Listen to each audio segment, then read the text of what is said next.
on live natin ngayon ang ating diskusyon sa YouTube channel sa ngalan ng ating mahal na Arsobispo na siya ang ating station manager dito sa station DXDD. Sa ngalan ng ating Chief Executive Officer, Father Darrell Rosales, na siya rin ang bagong Parish Priest sa Sinakaban, lungsod ng Sinakaban, no? O bayan ng Sinakaban. So,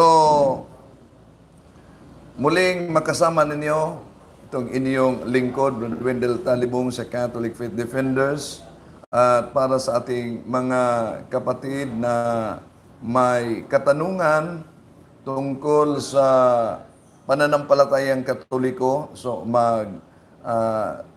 pasok lang kayo sa ating chat board at doon kayo tanong mamaya. So ating sasagutin yung mga katanungan ninyo punto por punto.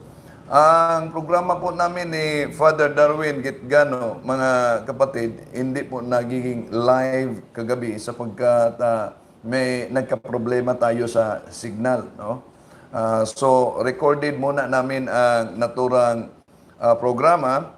So baka mamaya ma-upload yun at ang aming paksa sa naturang programa, tinalakay po namin ang isa sa mga matagal ng batikos at tuligsa ng ating mga kapatid sa Iglesia ni Kristong Tatag ni Felix Manalo, sa Iglesia ng Diyos sa Ligi at Suhay ng Katotohanan, at sa itong dating daan na pinamumunuan ni Mr. Eliseo Soriano, kung totoo ba na itong imahen ng ating Panginoon ay talagang mukha ba ng ating Panginoon? O kaya totoo ba na mahaba ang kaniyang buhok at balbas, sapagkat palaging ginagamit ni Eliseo Soriano kasi mga kapatid, yung nakasulat sa unang Korinto Kapitulo 11, versikulo 14. So, sa ngayon, Tagalog muna na language ang ating gagamitin sapagkat ulitin ko, marami talagang mga kapatid natin sa iba't ibang bahagi ng mundo ang nanonood sa atin. Ngayon, kanina lang, no? Naka-standby na si kapatid na Greg Bakbak na siya po'y nanood sa mabuhay po kayo, Brother Wendell, watching from Bahamas. Sa Bahamas siya. Oh?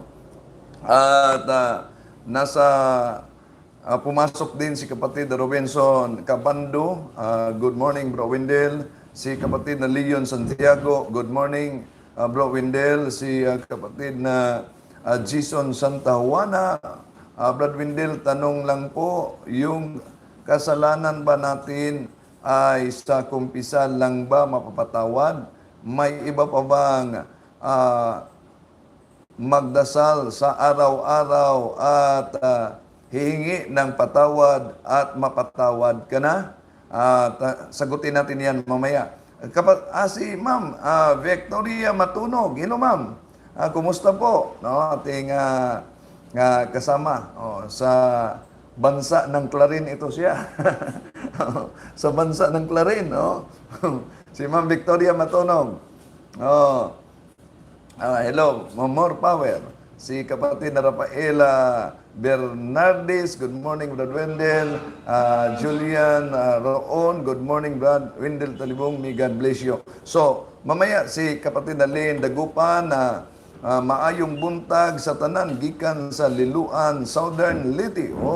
So, mamaya ay yung mga katanungan niyo, lalo na kay kapatid na Jason Santa Juana, sasagutin ko yan, punto por punto, no? Sa ating mga kapatid na nagtanong tungkol sa pananampalataya ng ating simbahan Katoliko. At ito'y ating ipatuloy na mga paglilinaw at pagtalakay sa ating pananampalataya sapagkat ayon sa Canon Law, Canon numero 229, lay people have the duty and the right to acquire the knowledge of Christian teaching so that they may be able to live according to this teaching, to proclaim it, and if necessary, to defend it.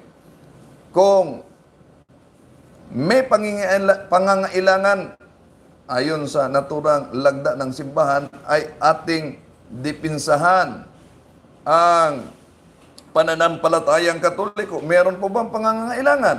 Malinaw po, sapagkat nagsusulputan ngayon, mga kapatid, ang iba't ibang siktang tatag lamang ng tao na gumagamit sa pangalan ng ating Panginoong Jesucristo. Ayon sa San Mateo Kapitulo 24, versikulo 24, malinaw na sinabi ng ating Panginoong Jesucristo na maraming bulaang mga tagapangaral na sa kaniyang pangalan ay ito'y magdala ng kaniyang pangalan. Kaya, daming nagdala ngayon sa pangalang Iglesia ni Cristo, merong Kristohanon, merong Church of Christ, Iglesia sa Diyos, haligi at suhay ng katotohanan, iba't ibang mga pangalan. Ngunit ang mga siktang ito, pawang na rehistro sa Securities and Exchange Commission. Kaya marinig natin sa ating mga kapatid sa Iglesia ni Cristo, born again, kahit na sa pinamumunuan mismo ni Eliseo Soriano, mga kapatid, kung bakit umano na ang Iglesia Katolika ay hindi na rehistro sa Securities and Exchange Commission. So, ang nagtatag nito, bakit hindi narehistro? So ayon sa ibang mga kapatid natin sa iba yung pananampalataya, kulorom ang simbahang Katoliko, hindi narehistro ang nagtatag nito. That is argumentum contra pactum non valid. An argument which is contrary to the fact cannot be accepted. Bakit? Lahat ng mga nagsusulputan na sikta ngayon, natatag lamang ng tao, karamihan sa kanila ay opisyal. Si Eliseo Soriano nga, ang daming pangalan na nakarehistro sa Securities and Exchange Commission. Meron pang iglesia ng mga bunso siya, iglesia ng mga panganay. No, ang dami. Pero hindi yan katibayan na pag narehistro ka sa Securities and Exchange Commission, yun na ang tatag ng ating Panginoong Hesukristo. Sapagkat sa mula nang naitatag mismo ang Securities and Exchange Commission sa panahon ng mga Espanyol sa Artikulos 4, sa Artikulos Incorporación. Artikulos Incorporación, Parapol 4, ang nakasulat ay ganito sa naturang parapol. Quelos fundadores de esta asociación, meaning that the founders of this organization, yan, maglagda na ang nagtatag mismo sa naturang simbahan, mga kapatid. No? Lagdaan yan. Kaya yung Iglesia ni Cristo na itatag 1914, Punta Santa Ana, Manila, malinaw yon na kahit sa kanilang Pasugo Magazine, inaamin na ang nagtatag ng Iglesia ni Cristo 1914, Punta Santa Ana, Manila ay si Felix Manalo at marami sila. Ngayon,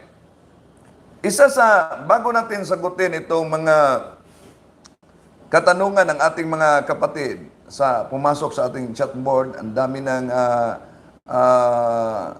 pumasok ngayon, atin mo nang sasagutin itong isa sa mga pahayag ni Eliseo Soriano tungkol sa simbahang Katoliko, mga kapatid. Sapagkat ito'y paulit-ulit niya na pahayag at ating sagutin sapagkat ang mali, ang mga kamalian, pag ito'y inuulit-ulit, mga kapatid, ay parang magiging totoo, lalo na sa mga tao na kulang ang kaalaman. Pakinggan po natin si Eliseo Soriano, ang dating daan, ito po ang kaniyang pahayag. Kung matatandaan niyo, siya po'y nagpakilala na isang pantas, di po ba? Pantas ba siya o isa lang nagpapantas siya? Nang tinanong kasi siya ni kapatid na Melvin Ocampos kung sino ang nagtatag ng simbahang Katoliko, at sabi niya, hindi niya alam sapagkat nang naitatag ang simbahang Katoliko, hindi pa siya naipanganak nang ito'y itinatag. Kaya nagtaka tayo, bakit siya nagkasagot kung sino ang nagtatag ng Iglesia ni Cristo 1914? Sino ang nagtatag ng kay Kibuloy? Sino ang nagtatag sa grupo ng 70 Adventist? 1844, bakit nasagot yun Eliseo Soriano, batay sa makita natin sa YouTube channel nila, na ang 70 Adventist ay naitatag ni Ellen Goldwhite batay sa babasa natin sa aklat mismo ng 70 Adventist. Pero bakit nang tinanong siya tungkol sa tagapagtatag ng simbahang Katoliko, ang sagot niya, hindi ko alam sapagkat nang naitatag ang simbahang Katoliko, hindi pa ako naipanganak. Oh, yun ba ang kinikilala niyong pantas, mga kapatid, na hindi niya alam? Basta sabi niya, naitatag ito more than 2,000 years ago. O di, yung pahayag niya mismo ay sumang-ayon sa nakasulat sa The New Book of Knowledge Encyclopedia, Volume 16, page 287. Ano po ang nakasulat? Yan. Ang nakasulat na the history of the Roman Catholic Church began in an upper room in Jerusalem almost 2,000 years ago. Okay. So almost 2,000 years ago. Ipatuloy natin. This church was founded by Jesus Christ. Kaya nga, pinilit ni Eliseo Soriano na hindi banggitin ang nagtatag ng simbahan Katoliko sapagkat kung kanyang babanggitin kung sino talaga ang nagtatag sa simbahan Katoliko, mapilitan siya sa paghanap nito sa mga history.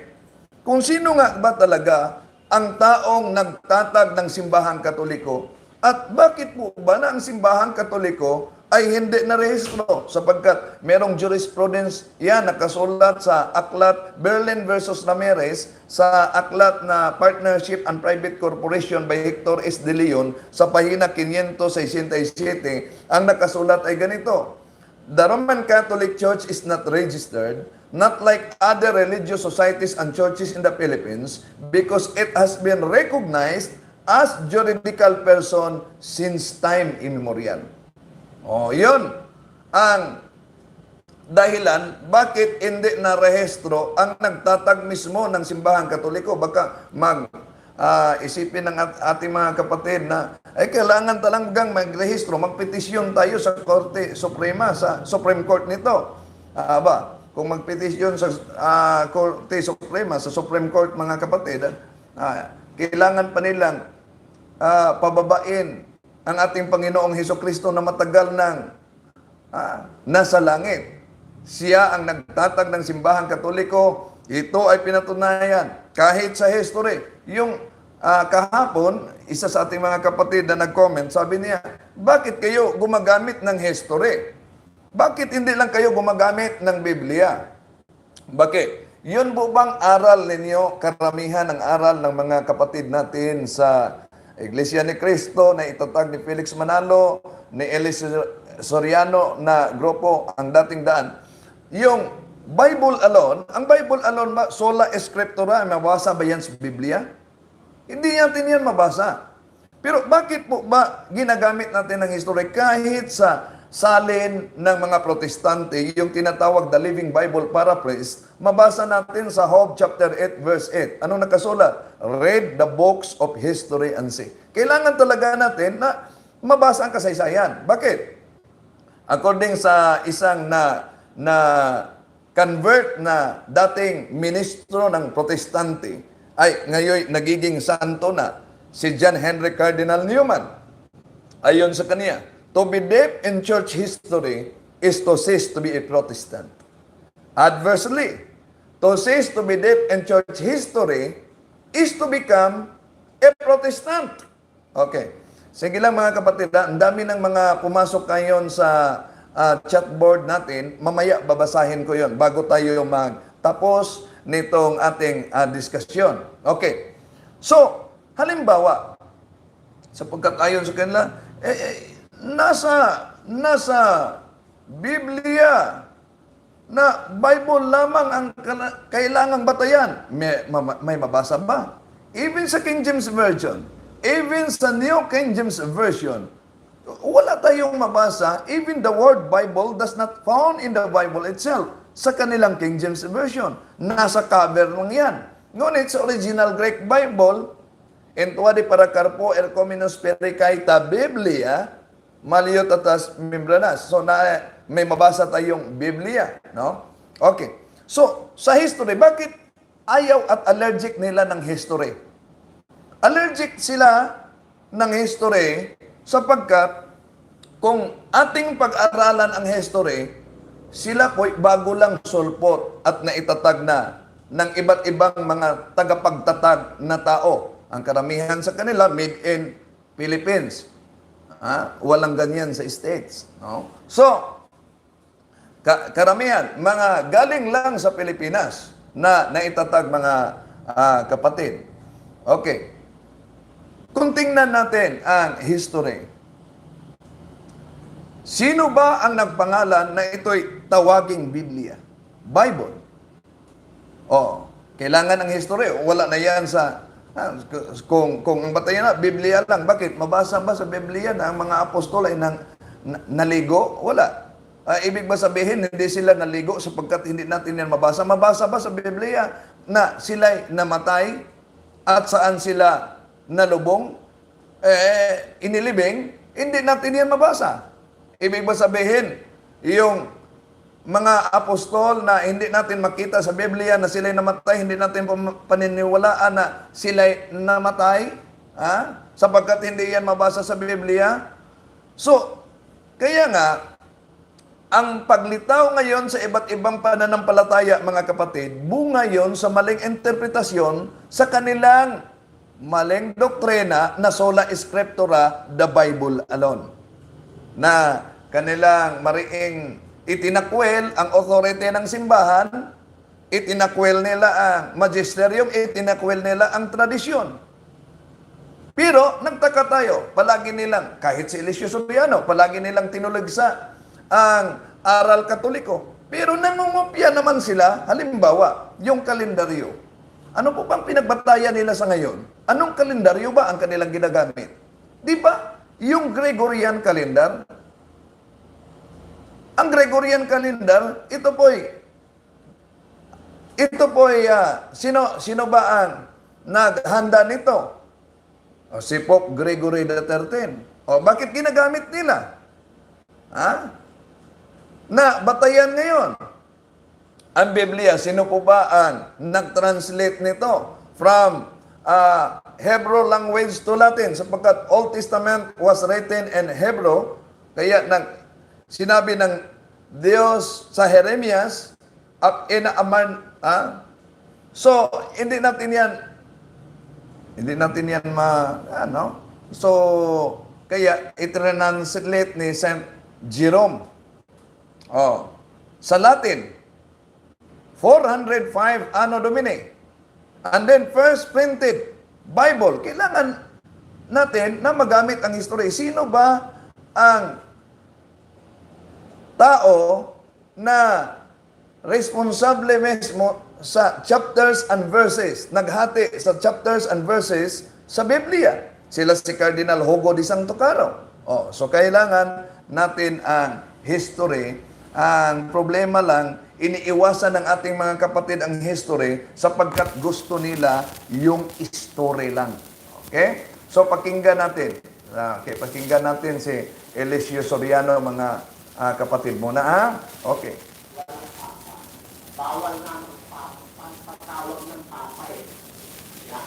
Ngayon, ano ba ang pruweba ko ng Iglesia Katolika? Hindi siya itinayo ni Cristo. Malinaw mga kapatid, kung narinig ninyo, wala umanong Papa. Bawal nga magpatawag ng Papa. Now, kung yan ang batayan ng ating kapatid, na bawal ang pagtawag ng Papa, hindi ba niya alam sa unang Korinto, Kapitulo 4, versikulo 15, na si San Pablo mismo ay tinatawag na Ama ng pananampalataya. Pero sinagot na natin yung tungkol sa Father, no? Nandiyan na yan, naka-upload na yon sa ating YouTube channel, mga kapatid. Inangiyahan ko kayo na magsunod lang sa naturang na upload natin. Okay. Ito, walang Papa. Kung hindi sila sang-ayon na si San Pedro ang unang Papa, lalo na yung Iglesia ni Cristo, yung ibang mga solpot na sikta rin na itinatag ng tao, hindi talaga sila sangayon. Pero kung tingnan natin, mga kapatid, yung Latin Vulgate Bible sa 1 Peter chapter 1 verse 1, may nakasulat sa Latin Vulgate Saint Peter was the first pope in Rome.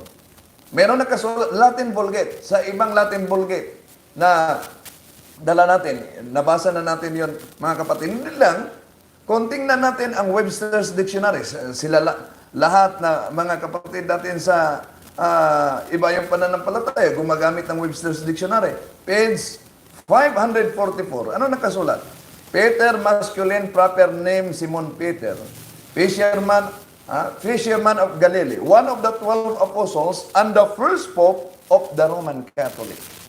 So, acknowledge natin si Brad Paul sa Kudos TV. God bless, Bro Wendell. Salamat po, Brad Paul. So, ngayon mga kapatid, sinabi sa Webster's Dictionary, pahina 544, Peter was the first pope of the Catholic Church. Sa ngayon, ayon kay Eliseo Soriano, hindi totoo yan. Kung hindi totoo, makapagbigay ba kayo, yung lahat ng mga pastor o ministro, makapagbigay ba kayo ng pangalan, batay sa history, sino ang unang papa ng simbahang Katoliko? Kung hindi si San Pedro. Yun lang. Hindi po maaari mga kapatid na ipakita ko, halimbawa, ipakita ko sa inyo dito sa live natin at sabihin ko, ang color nitong hinahawakan kong na papel ay puti.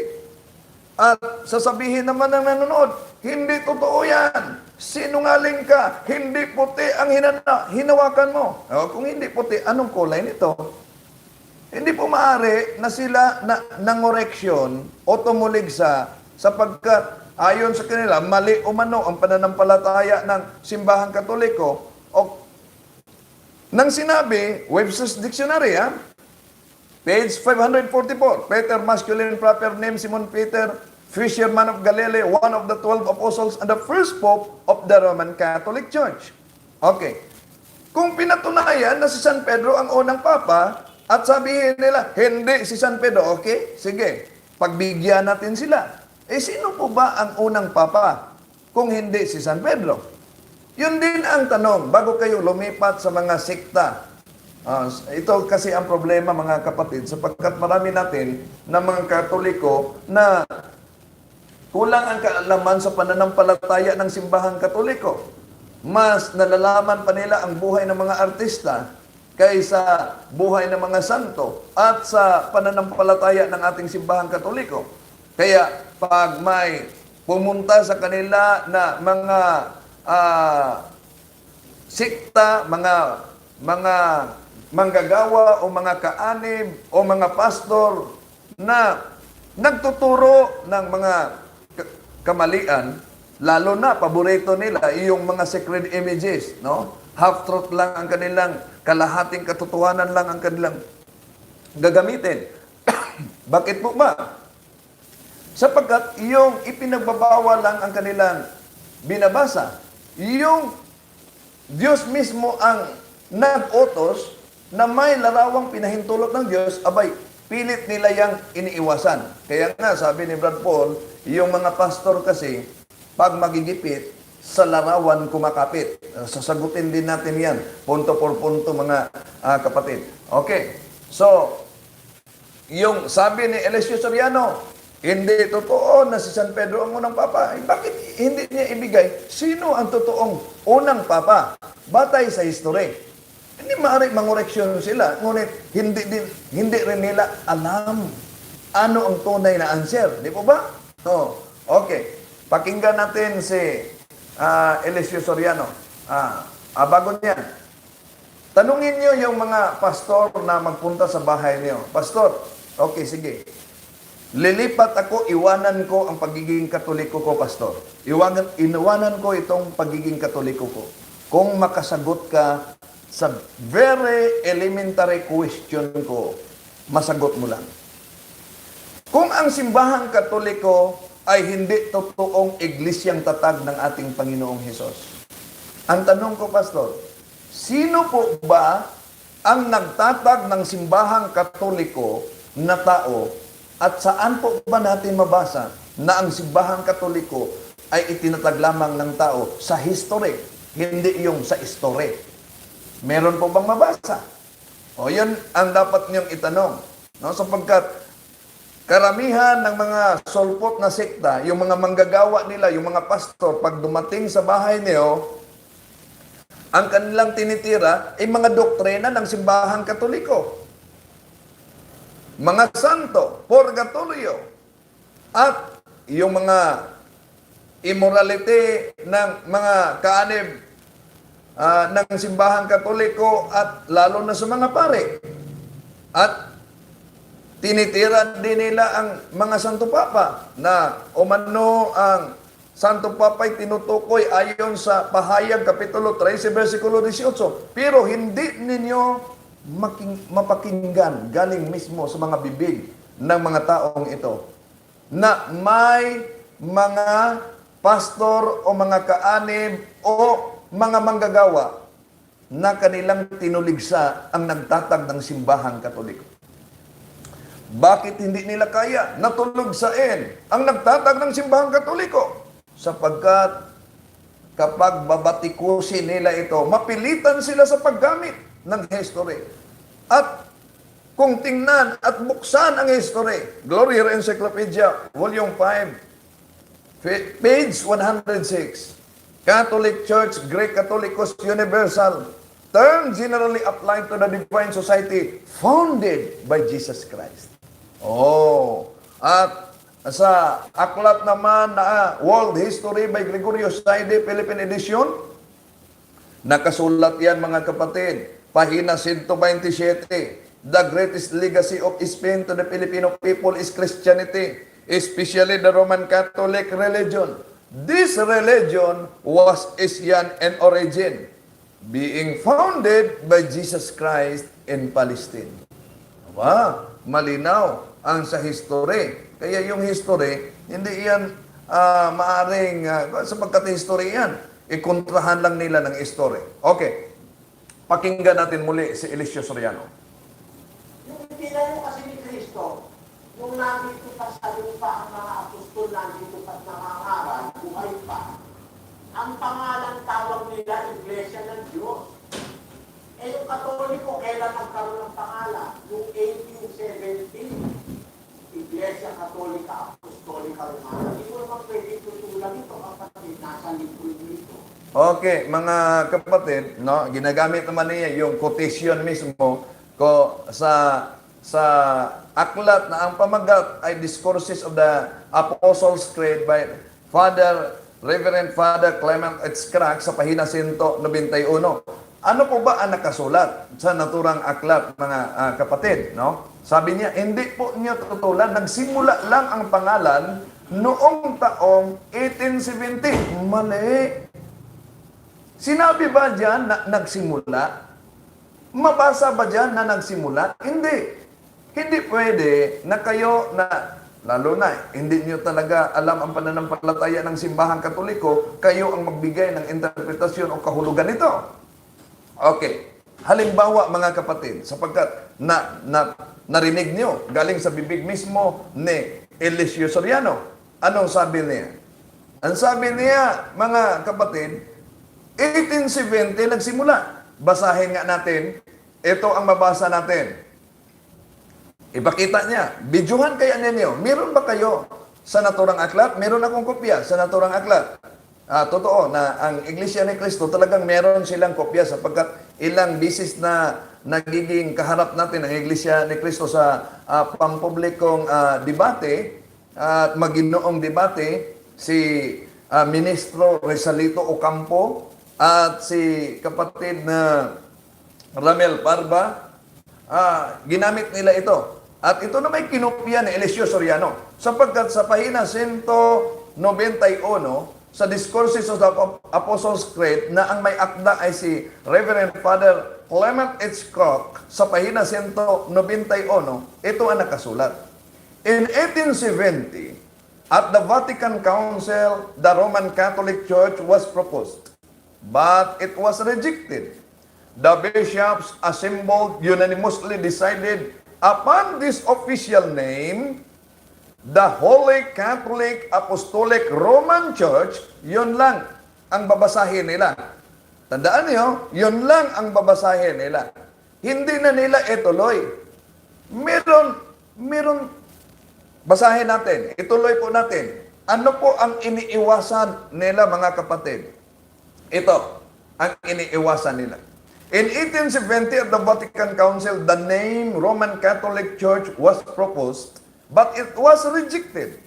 The bishops assembled unanimously decided upon this official name, the Holy Catholic Apostolic Roman Church, as descriptive of Christ Church. O malinaw, yun ang iniiwasan ni Eliseo Soriano. Yun ang iniiwasan ng mga ministro ng Iglesia ni Cristo. Kahit ang Church of Christ gumagamit sa aklat na ito. At ipalitaw nila, hindi. 1870 lang, nagsimula ang naturang, contradiction. Contradict na yan sa sinabi ni Papa mismo, the word Catholic was first used by St. Ignatius in 117. It was to stress that unity of the Catholic Church that St. Ignatius invented the name. Hindi ibig sabihin na sa taong ito nagsimula, opisyal na idineklara ng simbahan Katoliko. Halimbawa, ang bata, mga kapatid, nang isilang siya, wala pang pangalan. Kailan siya opisyal na binigyang pangalan? Nagiging opisyal nang narehistro ang kanyang pangalan. Iyon ang pagiging opisyal. Pero ibig ba sabihin, nang narehistro na ang kanyang pangalan, mga kapatid, nagsimula ang kanyang pagiging tao nang napangalan siya opisyally, nang narehistro na ang kanyang pangalan? Hindi. Tao na siya kahit wala pa siyang pangalan.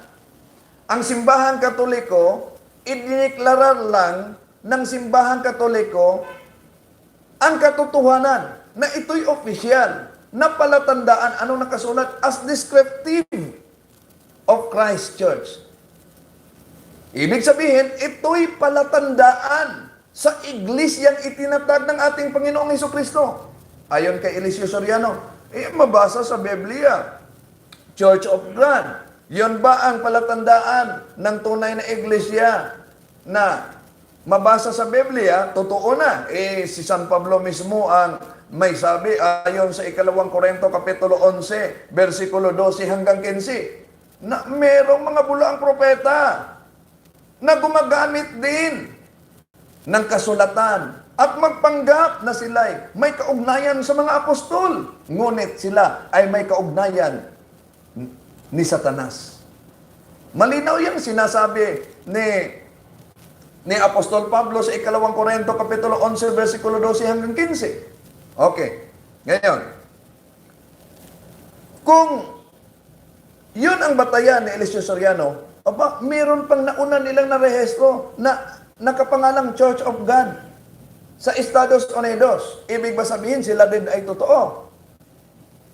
Meron ding mabasa Romans 16:16, Iglesia ni Cristo, itinatag din at narehistro sa Securities and Exchange Commission ni Felix Manalo. Totoo na ba yun? Maliban kay Felix Manalo, dami pang gumagamit ng pangalang Church of Christ. So hindi batayan, mga kapatid, na sapagkat nasa Biblia, totoo na, sapagkat ang ating Panginoong Hesukristo mismo, ayon sa kanya, San Mateo Kapitulo 24, versikulo 24, sa kanyang pangalan, maraming mga magsisilitaw na mga bulaang propeta at maraming maliligaw. Kaya, 1870, hindi ibig sabihin doon nagsimula. It was officially declared by the bishops at the Vatican Council as, anong sabi na iniwasan nila? Descriptive of Church of Christ Church. Anong descriptive? Palatandaan. Bakit mo ba kayo kailangan magbigay ng palatandaan? Meron po ba yan sa Biblia? Mga kapatid, sapagkat daming mga sulpot na siktang nagsisilitawan na gumagamit ng pangalan ng ating Panginoong Hesukristo, kailangan ang palatandaan ng tunay na iglesia. Bakit kailangan ang palatandaan ng tunay na iglesia? Halimbawa, yung piki na pera, yung 1,000 na piki na pera, kung tingnan mo, parang tunay, di po ba? Kaya nga, ang daming nadaya sa piki ng pera. Pero, paano natin makilala, mga kapatid, ang isang piki at mahambing natin sa tunay at original na kwarta? Sa pamamagitan ng palatandaan nito. Ang piki ay makilala natin ang tunay versus piki sa pamamagitan ng mga palatandaan sa tunay at original na pera. Yun din ang iglesia. Kaya, idineklara 1870 ang mga palatandaan sa tunay na iglesia sapagkat marami. 1870, hindi pa naitatag mismo ang grupong kinaaniba ni Eliseo Soriano noon. 1870. Hindi pa rin naitatag noon ang Iglesia ni Cristo na itinatag ni Felix Manalo. 1914 lang sila. Hindi rin naitatag, mga kapatid, noon ang Church of Christ na itinatag ni Felix, ni Alexander Campbell. Okay, ngayon, ano po ba ang mabasa natin, mga kapatid, sapagkat ang palatandaan ni Eliseo Soriano na Church of God, ang ginagamit nila, mga kapatid, na Church of God, sa ngayon, dating daan. Di po ba? Dating daan.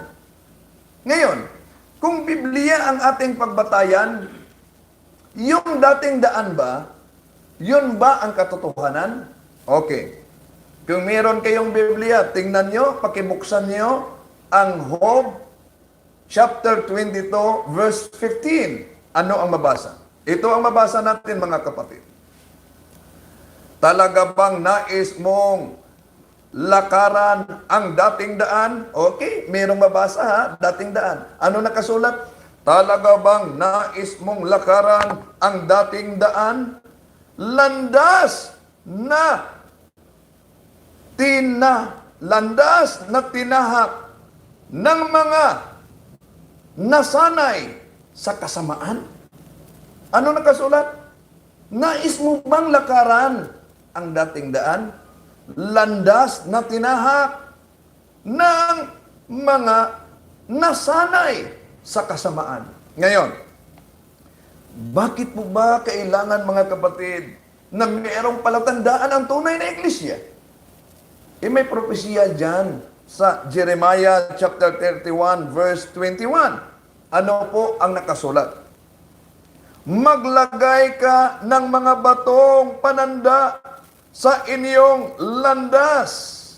Anong sabi? Maglagay ka. Sa ibang version, sa ibang salin, maglagay ka ng palatandaan sa daan na iyong lalakaran upang hindi ka mawala. Kailangan ang palatandaan. Sino po ba ang daan? San Juan Kapitulo 14, versikulo 1 hanggang 6, si Kristo ang daan. At si Kristo na daan, siya ang ulo ng iglesia ayon sa Kolosas, Kapitulo 1, versikulo 18. Di po ba? So maglagay ng palatandaan ayon sa Jeremias Kapitulo 31, versikulo 21, upang hindi ka maligaw sa daan na inyong dinadaanan. Bakit? Ang ating Panginoong Hesukristo na mismo ang nagpahayag niyan, na sa kaniyang pangalan, maraming mga magsusulputang, mga bulaang tagapangaral na gumagamit sa kaniyang pangalan at maraming maliligaw. Kaya, 1870, mga kapatid, idiniklarar opisyal ng simbahan ang mga palatandaan sa tunay na iglesia. Hindi ibig sabihin, doon nagsimula. Tandaan niyo, bago pa na-discover ang bansang Pilipinas, hindi ito pinangalanan na Pilipinas. Nang na-discover na ng mga Kastila, noon pa tinatawag na Pilipinas dahil ipinangalan ito sa kanilang hari sa Espanya na si King Philip. Ngayon, ibig ba sabihin ang pagiging isla ng Pilipinas ay nagsimula lamang na noong pinangalanan ito? Hindi.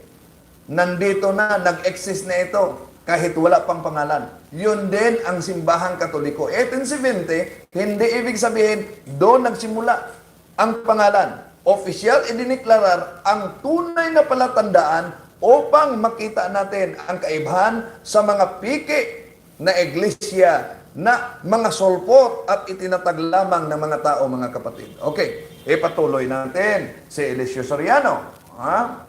Okay. Na yan palang Iglesia Katolika, Apostolika Romana, ang pangalan na yan, na-invento ng mga sa Vatican Council ng mga pares noong 1870 lang. So, na-imbento umano. Meron bang mabasa na na-imbento lang?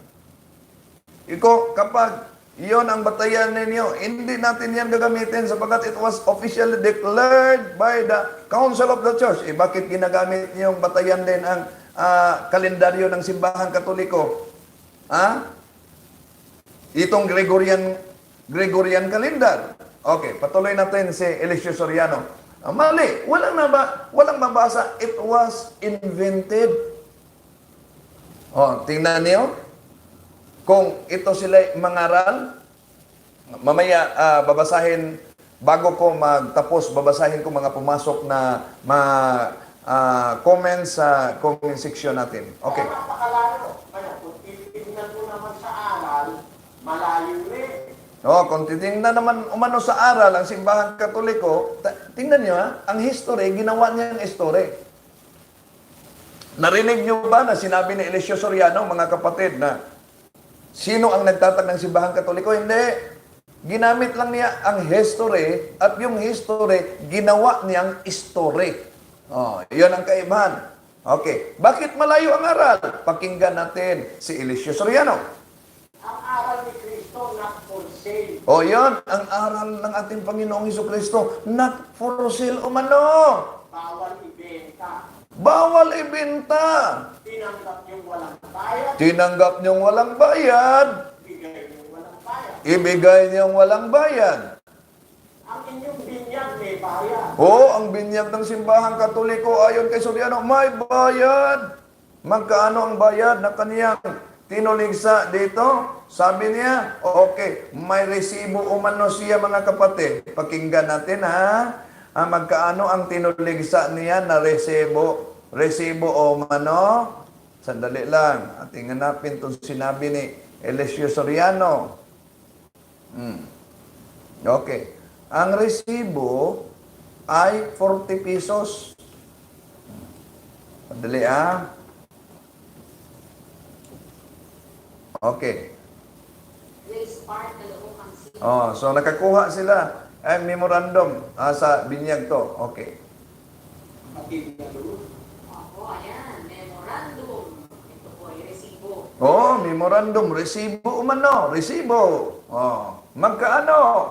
Ambrosius Paris, Grace Park, Caloocan City. Ayan, hindi lang masyado mabasa yung malabo. Pero, ayan po, on May 10, I solemnly baptized Mary Jane Baracba. Ayan, born on March 9, Manila. Ayan. Ito yung detalye ng kanyang mga informasyon. Ayan, may bayan, stole fee, 40 pesos. Tingnan niyo, may bayad, 40 pesos. Iyon ang palagi nilang tinuligsa. Kaya, sinabi ni Eliseo Soriano, yung binyag niyo, yung sakramento niyo, may bayad. Mga kapatid, kung yun ang panagbatayan niyo, na binayaran ang binyag. Sinagot ko naman to sa programa natin, pero inulit ko lang, sapagkat ito'y palagi nilang inulit-ulit. Ang isang taong Katoliko, isang beses lang sa kanyang buhay, binyagan. Ibig sabihin, itong isyo nila na 40 pesos, isang beses lang itong ibigay sa buong buhay ng tao sapagkat isang beses lang siya binyagan. Ano po bang ibig sabihin nito? Mga kapatid, kung gaano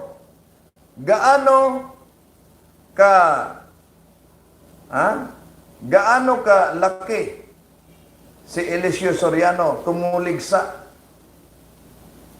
sa simbahang Katoliko, ganon siya kalaki humihingi ng abuloy sa kaniyang mga membro. Pakinggan po natin siya, sandali muna. So, pakinggan natin si Eliseo Soriano.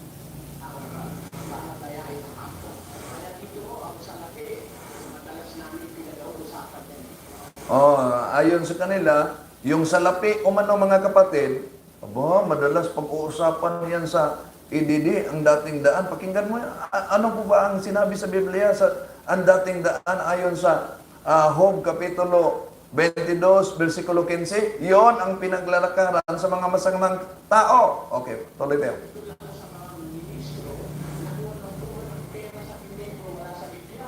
Tutol siya sa mga ministro na kumuha ng pira sa kumukuha ng pira sa Biblia, pira na wala naman sa Biblia.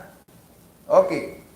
Tandaan niyo, tinuligsa niya ang 40 pesos sa binyag ng simbahan Katoliko, pero pag siya ang hihingi ng pira sa kaniyang mga membro, tingnan niyo, pakinggan niyo. 20 milyon? Ano? 20 milyon. Gusto niyo akong tulungan? 20 milyon. Okay, pakinggan natin siya muli,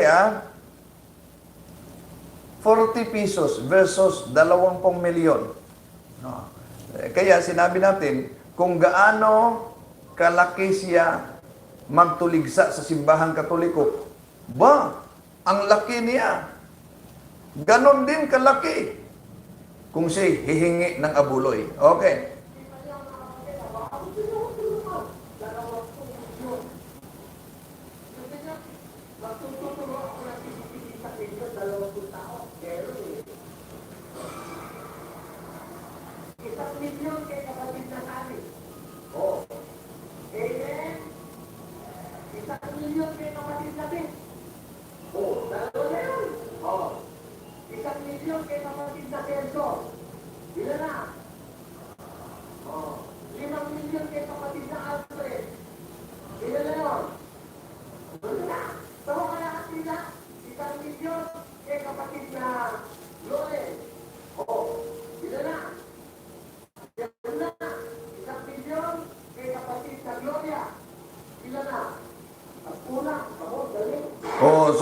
Ang dali. 10 milyon na. 40 pesos, tinuligsa niya. Pero pag siya hihingi, mga kapatid, narinig niyo naman, pahayag niya mismo, ang dali umano. Ang dali.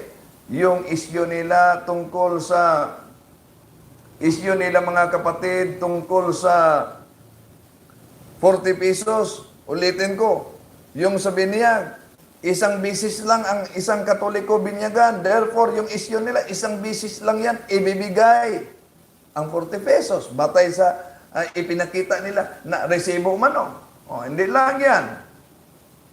Hindi lang yan mga kapatid. Kapag sila'y manawagan, saan ipasok ang pera at ipadala? Sa bank account. Saan? Pakinggan natin si kapatid na Los.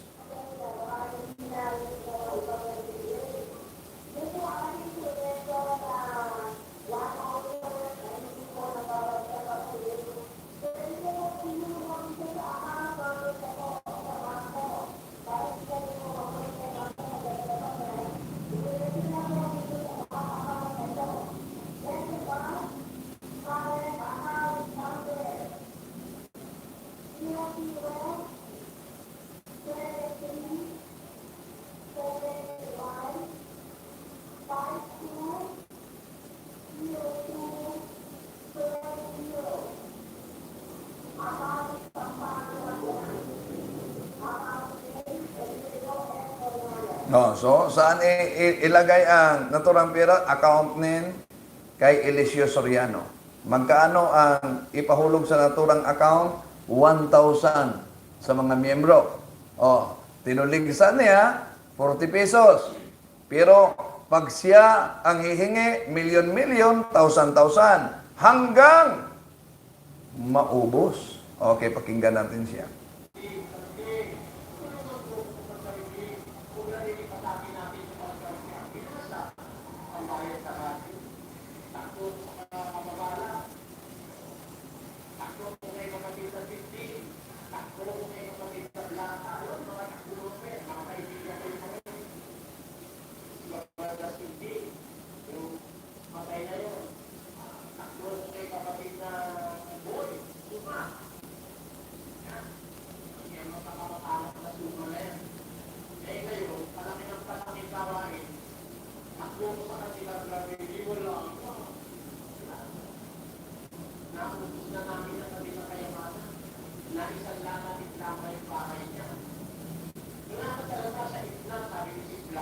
Oh, so siya mismo ang nagpahayag niyan, mga kapatid, ha?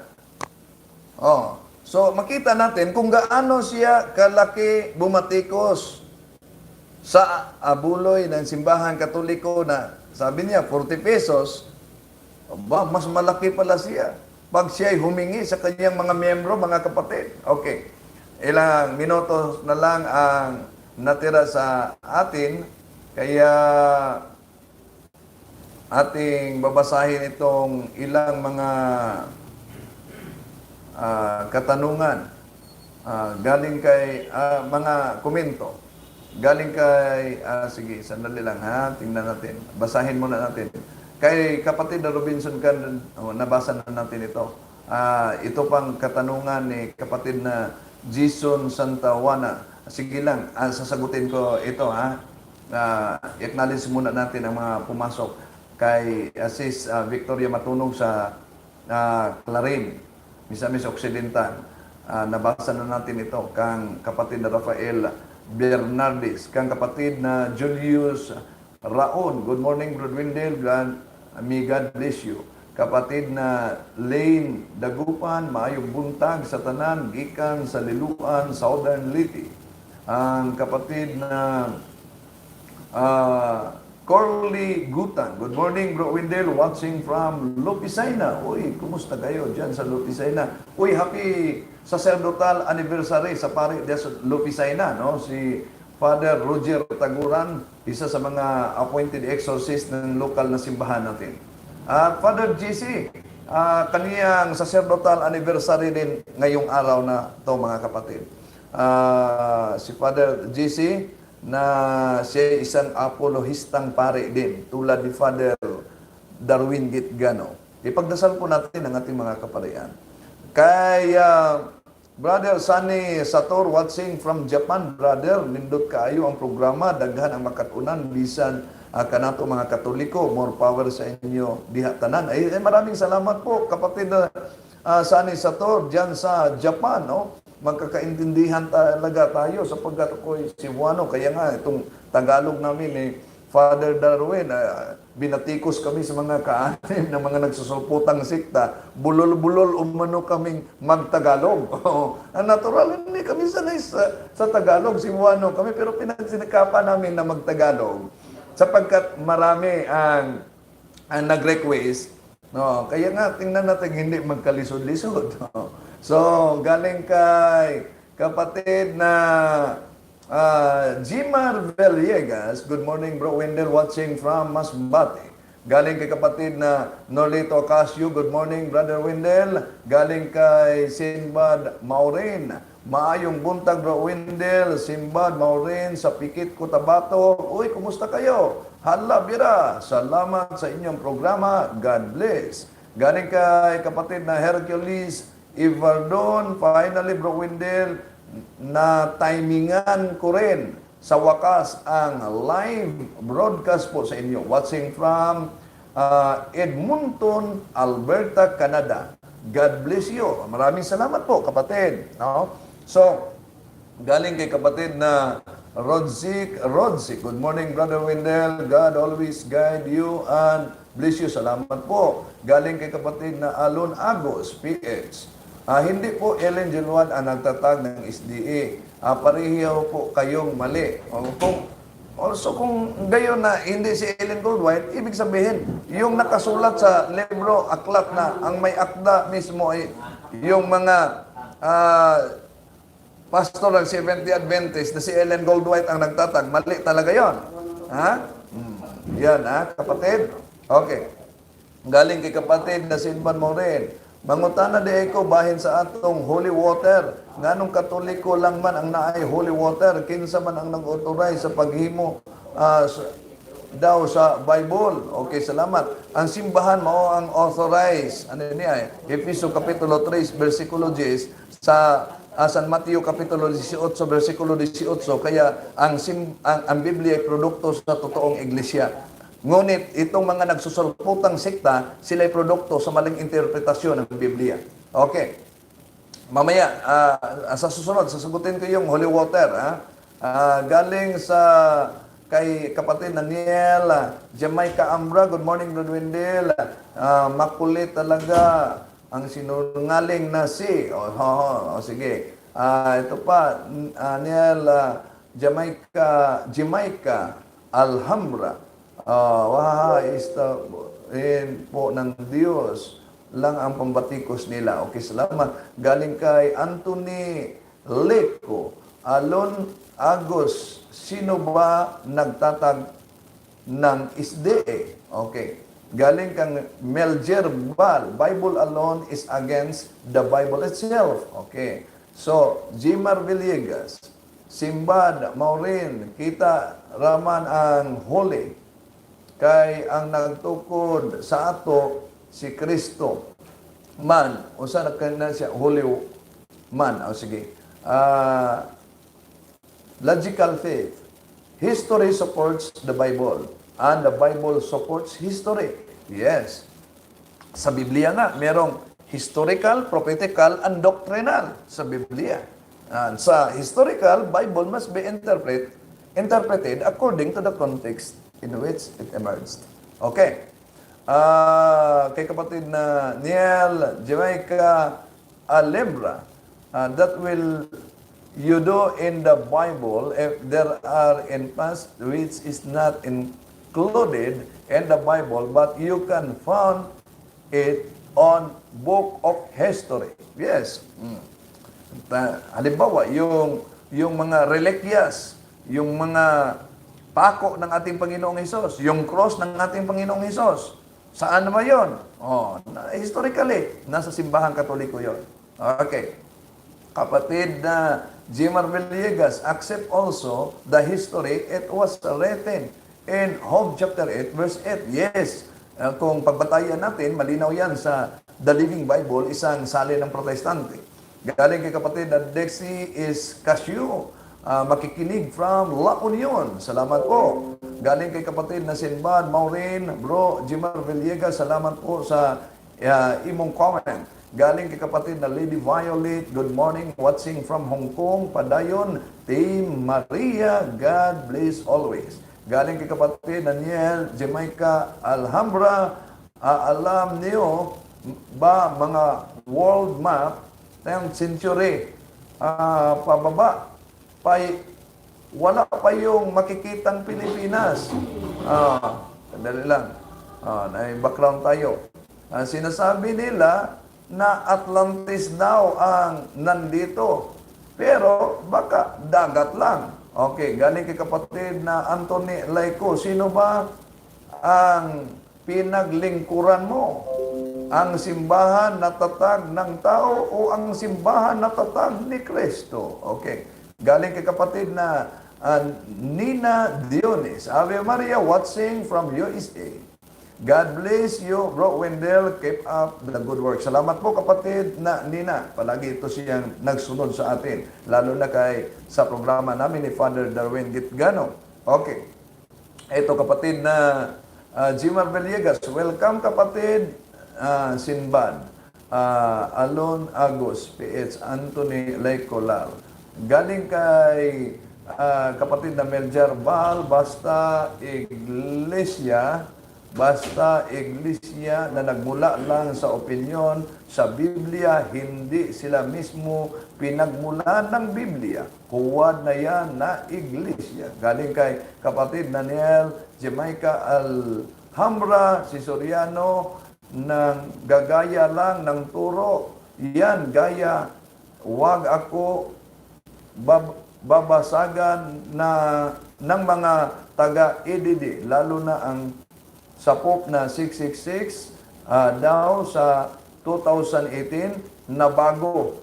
Oh, nabago, totoo 'yon. Binago niya. Hindi na ang Santo Papa, nag-expire ang kaniyang aral, no? Kay kapatid na Cordoroy, good morning to all. May God bless us all. Kapatid na Jimar Villegas, tama ka, Bro Niel. Kapatid na Alon Agos, Anthony Laico, marami silang magkasama na nagtatag. Kay si Felix Manalo.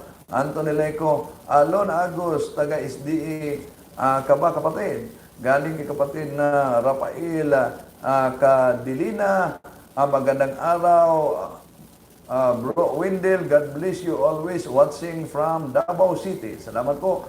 Si kapatid na Niel Jamaica Alhambra, Bro Wendell, wala ba silang magawa para manira, gawin ng mga chismosa yan?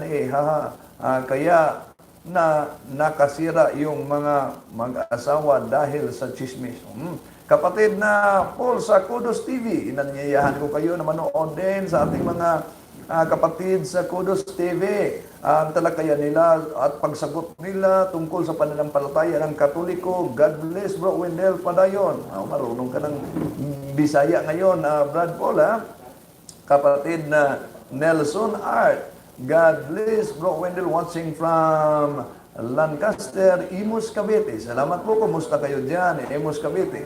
Galing kay kapatid na Jerry Ponzi Amondam, God bless po, Brother Wendell, watching from Dapa, Siargao Island, Surigao del Norte.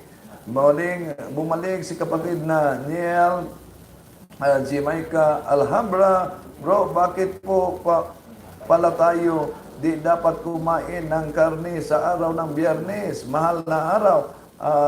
Kasi po, sa alam ko, pinapaliwanag na nanay ko po itatay na Diyos, kaya di dapat kumain.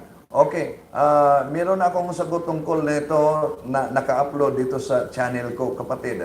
Pero sa susunod, pag may oras tayo, babasahin ko to.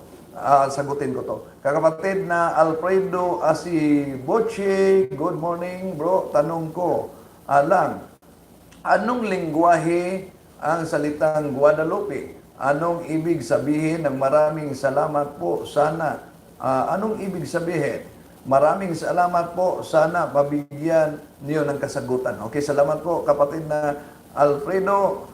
Balikan ko yun, ang mga tanong mo.